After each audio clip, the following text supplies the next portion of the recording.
times before you get to work. And the mail didn't work either. And so I was there in Calcutta, and I remember one time my mother somehow got through a phone call from America to me, and I was extremely ill. I had a very high fever. And my mother said, "Why don't you come home now?" And I said to my mother, "Oh, well, I can't come just now, I have work to do." So then she told me she got a Back to Godhead magazine with my picture in it. How she got it, she said she was in one of these malls, one of these shops, department stores, and she saw the magazine on one cashier's place, and she started looking. She saw my picture, and she couldn't believe it. And then she asked the cashier if she could have the magazine. She said, "No problem." That's how she saw me in those 10 years I was away. But she was accepting. She didn't, really, she didn't embrace what I was doing, but she didn't reject it either. She was a social worker, so she's kind of used to different kinds of people. And so I was one of them. And so, yeah, so I was always different. She was, but then, at the end of her life, she changed completely. I was there 10 days before she left her body, and she was so open, and she loved my chanting, she loved my feedback. She said, "Oh, it's such a beautiful," and you're sing some beautiful prayers, and I showed her the deities. Oh, gorgeous, everything about Krishna she liked at the end of her life, and she was very open. And my father was always pretty open. He, when he came to the temple, I offered obeisance, he offered obeisance. He took Charanamrita, he did it, he just did whatever I did. And when I stayed with him a week or so one time, and he said, "So I know you are a saint, because you're praying all the time. You must be a really great saint." He appreciated it, He appreciated my dedication, although he didn't understand.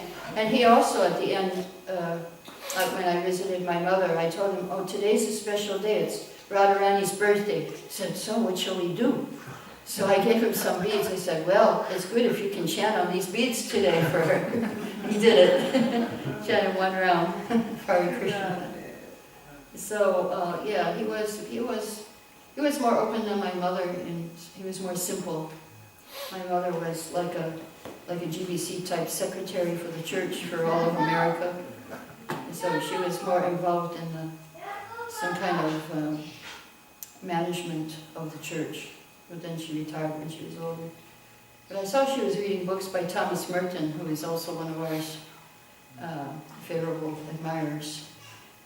So yes, yeah, it was okay. It wasn't bad for me.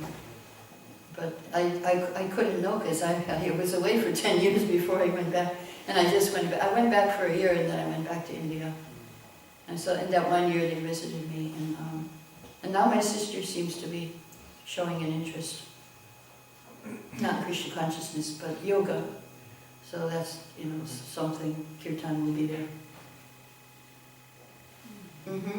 Also the incident, when you were Pujari in Calcutta for 7 years, in Right. Calcutta, Okay. and then so little water, or you had to share the water, and rats, and can you not tell about this?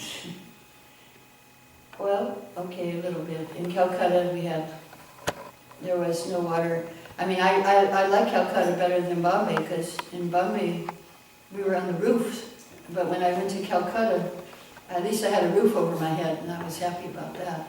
But there were lots of rats, and there was a water shortage. We had a big old bathtub, and the water was on 24 hours, because only this much came in the bathtub, and we all had to share that for our, and that was the pujari. Anyway, it was, a lot of austerity. Prabhupada, he would give classes, and he would appreciate our austerity that we were doing there. And he said, "Thank you very much for staying here and doing this service for me, because I cannot stay here, because he was a sannyasi and his wife was living in Calcutta. So sannyasi's not supposed to be in the same place where the wife is. And so he.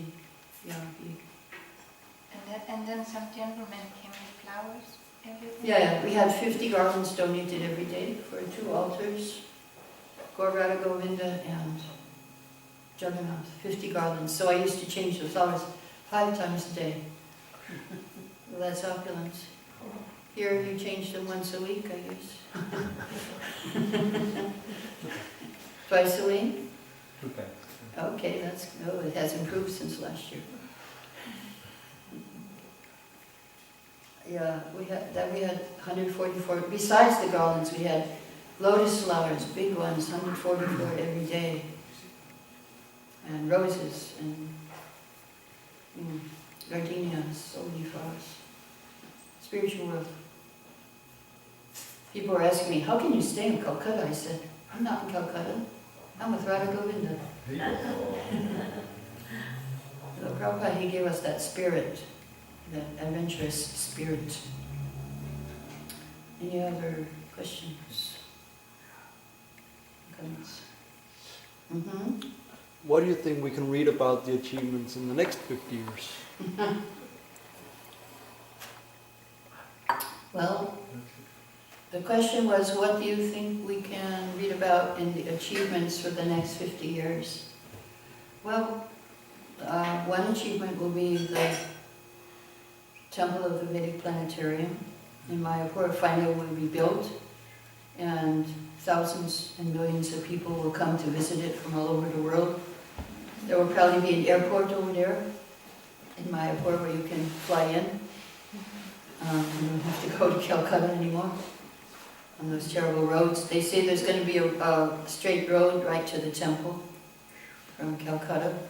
And Prabhupada made a prediction that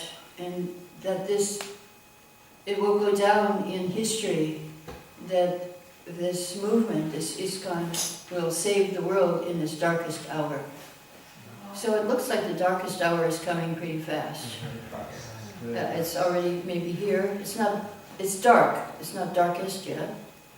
But the World War III World War III is already going on. It's going on all over the world. There's so many wars. I don't know how many. Maybe 40 or 50 wars going on now. And the only hope is the chanting of Hare Krishna, Mahamantra, to help the world, to save the world. And the distribution of the books, chanting of Hare Krishna.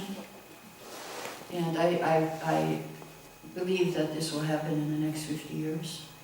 That ISKCON will become the leader. And it looks like Prabhupada did predict that America will have a Krishna conscious president. There is one lady actually now, Tulsi, who is a devotee in the House of Representatives, or Senate, I can't remember which one. One of the big houses, one of the big legislatures in America, we have a devotee. Which one? Well, it's Congress. Congress. She's Congresswoman. She's in Congress. And there was talk about her being the vice presidential candidate in the Democratic thing this year. Because she's not only she's a devotee, she's very strong in foreign policy and in different things. So it looks like it was supposed to be Balavanta, but he's too old now, and so it looks like she's going to be the one to be the devotee president of the United States. Yeah, that could very well happen in the next 50 years. She's in her 30s now, I think. She's not so old.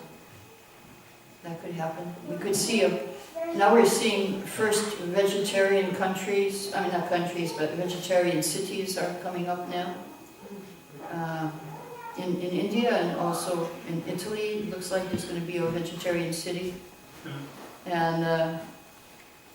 And cow slaughter is being banned in some of the states in India. So it looks like there will be a first. Prabhupada made prediction Mauritius could be the first Vaishnava country. He also said Manipur, Mauritius.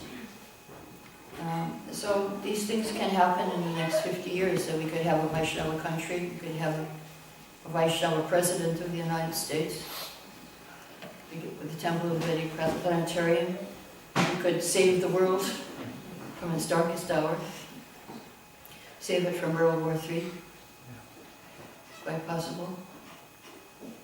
These things can happen in the next 50 years, because it certainly looks like the darkest hour is fast approaching. What about this with the younger generation, like also like their responsibilities? What about them? Yeah. Well, we have to let them do it.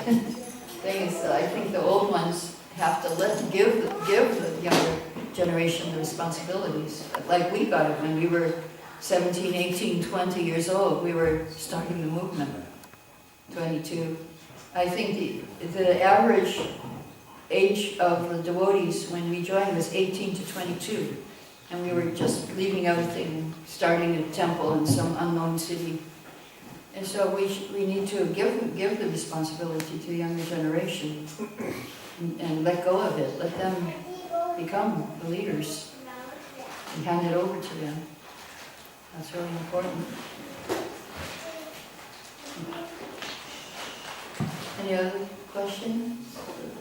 Okay, Jaya, voice to Shri Prabhupada.